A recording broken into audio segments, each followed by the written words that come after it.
Akhirnya selesai juga ya The Last of Us Season 1. Dan di luar dugaan gue, ternyata Season 1 The Last of Us ini beneran sampai selesai nih, sesuai dengan gamenya yang pertama. Padahal gue sempat curiga sih kalau cerita The Last of Us Part 1 ini bakalan dipecah jadi 2 ya. Soalnya kayak pacingnya pelan banget gitu berasanya, perjalanannya Joel sama Ellie.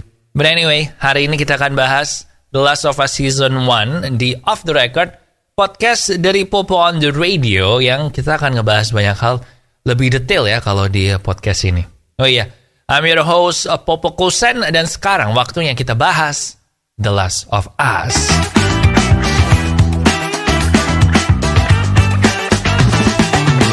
Nah, The Last of Us, serial di HBO ini adalah salah satu serial adaptasi dari video game yang dinantikan oleh pemain gamenya, walaupun mereka tuh menantikannya tuh kayak menantikan ini bakal seberapa jelek ya. Karena selama ini kan adaptasi video game itu hampir nggak ada yang bagus kan. Nah, apalagi game kedua dari The Last of Us sendiri tuh banyak yang meninggalkan kepahitan bagi banyak fans mereka sendiri. Nah, kita nggak akan bahas yang The Last of Us Part 2 itu, tenang aja. Kita akan bahas itu nanti mungkin ya di review The Last of Us yang Season 2, karena kemungkinan besar bakalan sama juga ceritanya. But anyway, ternyata The Last of Us show ini nggak cuma berhasil tidak mengecewakan fans, tetapi setiap ada episode baru muncul itu makin bagus episodenya, dan makin populer, makin banyak yang nonton. Jadi di listnya HBO kan mereka ngeluarin daftar nih, 3 hari pertama tiap episodenya tayang nih jumlah penontonnya berapa, dan dari episode ke episode emang trennya naik terus, men. Nah, kesan awal gue dari 3 episode pertama itu ada di, I guess, optimisme yang berhati-hati ya. Mirip kayak kalau lu jadi fans MU gitu lah. Off topic. Tentu aja ini campur dengan beberapa kekhawatiran tentang gimana nih nanti. Apakah endingnya ini, landingnya ini, mendaratnya bagus, karena take off-nya kan bagus nih. Nah, apakah mendaratnya itu bakalan berhasil, atau episode terakhirnya nanti bakal crash and burn, bakal hancur kayak Game of Thrones. Nah, gue juga sempet review di sini kan beberapa perbedaan The Last of Us dengan game, dan ada review episode itu ngapain juga. Nah, akhirnya sekarang gue udah nonton 1 season, dan kita akan ngebahas reviewnya secara menyeluruh.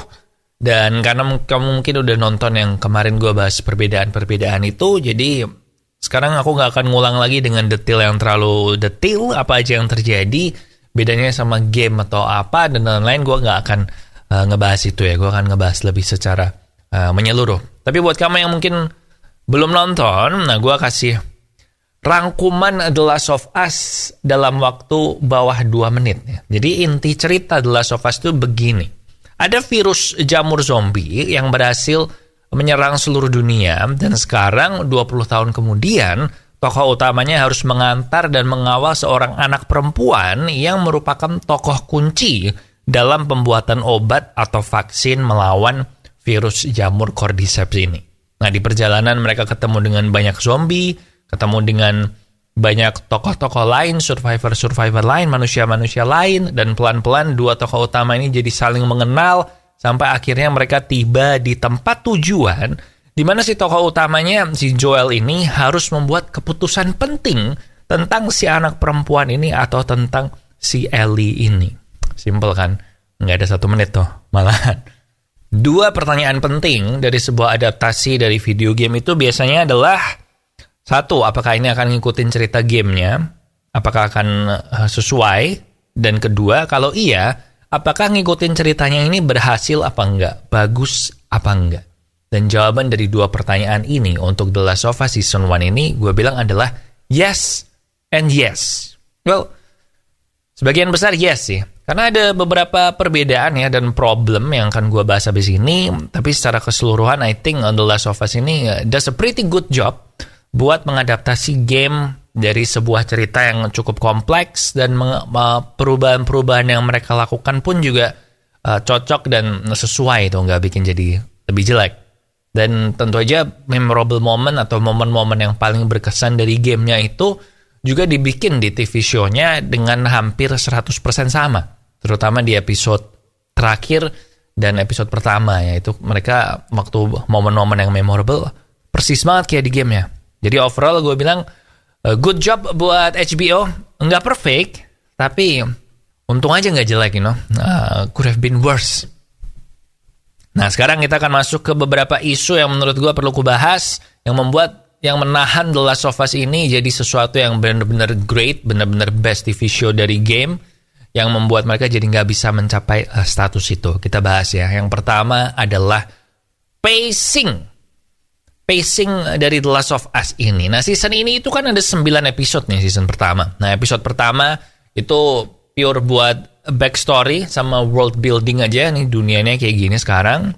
Terus ada 2 episode 3 sama episode 7 yang full flashback, dimana flashbacknya ini tuh nggak nyambung sama sekali sama cerita naratif utamanya dia. So itu artinya 9 dikurangi 3, cuma ada 6 episode beneran buat mengcover storyline dari game yang butuh 20 jam buat ditamatin. Nah, 6 episode berarti 6 jam ya kurang lebih, karena episode terakhir aja cuma 40 menit. Nah, 2 yang flashback itu, satu lagi dari game spin-off, satu lagi nggak ada sama sekali di game, jadi ya nggak masuk ke yang 20 jam permainan dari gamenya itu. Nah, jadi pacing di 6 episode ini tuh nggak beraturan, ada yang pelan banget, ada yang cepet banget. Contohnya ya di episode terakhir, gue ngerasa episode terakhir tuh kayak buru-buru banget nih untuk menyelesaikan ini, padahal gue ngerasa harusnya tuh minimal ini bisa 10 episode sih. Karena habis episode 8 yang tegang banget, traumatik banget, harusnya ada 1 episode lagi yang mereka santai-santai dan bisa lebih secara mendalam memflash out lagi nih gimana hubungannya Joel sama Ellie ini jadi makin dekat. Nah, jadi episode 1-8 tuh rasanya pelan, tapi pas episode 9 kayak cepet-cepet dan terkesan buru-buru selesai gitu loh. Apalagi episode 9 juga cuman 40 menit kan. Nah, bahkan episode 3 The Last of Us, episode-nya yang paling kontroversial ya, yang si Bill sama Frank itu, yang gay couple itu, pasangan cowok sama cowok, itu sebenarnya jujur ya, menurut gua nggak gitu perlu bisa dijadiin episode kan. Apalagi di episode 3 itu kan masih awal-awal tuh, kita sebagai penonton tuh masih kayak di tahap perkenalan sama Joel sama Ellie kan. Kita pengen ngerti nih, Joel sama Ellie ini gimana. Apalagi di habis episode 2 kan mereka habis kabur. Spoiler ya, by the way, full spoiler. Apalagi di episode kedua kan dia habis kabur sama Ellie, ninggalin si Tess. Dan di episode 3 kok tiba-tiba flashback ke Bill and Frank ini, yang menurut gue nggak perlu sampai full 1 episode udah tercapai sih sebenarnya intinya dia. Walaupun actingnya mereka bagus memang.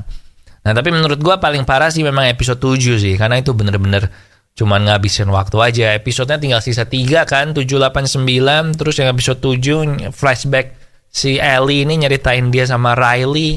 Plotnya gak pergi kemana-mana, beneran full cuman nyeritain mereka berdua.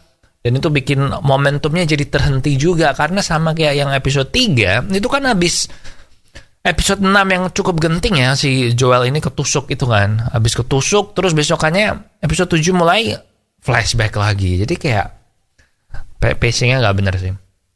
Terus satu hal lagi yang bikin gue kecewa adalah karena kita nggak begitu sering lihat zombie atau the infected-nya kan. Kalau di total zombie atau infected ini muncul seingat gue cuman di 3 episode. Di episode 1, terus di episode kedua, terus di episode 5, akhir episode 5 ya nggak sih? Kayaknya cuma 3 episode itu kan. Dan itu pun juga cuman sebentar-sebentar. Yang menurut gue ini sayang banget. Apalagi makeupnya, clickernya itu juga sebenarnya bagus banget kan yang di monster episode kedua itu. Dan menurut gua ngerasa si zombie infected ini cuman muncul pada waktu butuh jump scare dikit-dikit atau butuh ada karakter yang mati. Baru ya udahlah zombinya dimunculin lah karena mau ada yang mati nih. Matinya karena apa ya? Karena zombie aja lah. Nah, ini yang menurut gua bikin 2 episode flashback itu kalau di-cut sebenarnya bisa diganti dengan 2 episode lagi yang lebih action, yang ada zombinya. Cuman again, di luar 2 hal itu, endingnya sih menurutku bagus ya. Karena sama persis kayak game, memancing perdebatan ya. Apakah yang Joel lakukan itu benar? Apakah si Ellie ini tahu kalau Joel itu bohong? Ya, gue pernah ngerasain debat ini sih waktu gamenya tamat. Karena ini sama persis kayak game. But again, terkesan buru-buru sih episode terakhirnya. So, in the end, The Last of Us mungkin bukan adaptasi yang sempurna yang kita harapkan, kita di sini pemain game ya. Dan menurutku juga gamenya lebih bagus dan lebih satisfying secara storyline ya. Mungkin karena kita juga spend time lebih banyak kan sama Joel sama Ellie kan, karena 20 jam lebih kan di game. But again, gue mesti akuin kalau memang HBO ini did a pretty good job. Actingnya bagus, skripnya juga bagus, respect juga mereka sama source materialnya. Jadi mungkin ini ada potensi menang Emmy Awards. Dan anyway, itu doang sih yang mau gue omongin. Nah kalau lo bingung nonton apa enggak, menurut gue nonton aja, karena bagus kok. Nggak sampai bagus banget, tapi bagus. Dan kalau ada beberapa episode yang lo bosen, ya bisa di skip-skip ke depan gitu, bisa lah. Itu dia. So itu tadi untuk Off The Record kali ini ya, full on review The Last of Us season yang pertama. Kalau lo penasaran season kedua nanti bakal gimana ya, kalau nggak sabar lo bisa lihat, bisa main gamenya The Last of Us Part 2, atau ya bisa nonton gamenya sih di YouTube. Ada banyak kan yang playthrough The Last of Us itu, yang dari awal sampai akhir. So itu aja. Hope you like it. Kalau kamu suka please like videonya. Kalau nggak suka juga please klik like aja, ngebantu temen gitu kan. And subscribe juga ke YouTube Popo on the Radio biar nggak ketinggalan episode-episode yang baru. And that's it buat Off The Record kali ini. Thank you for watching. Di sini Popo Kusen, and I'll see you when I see ya.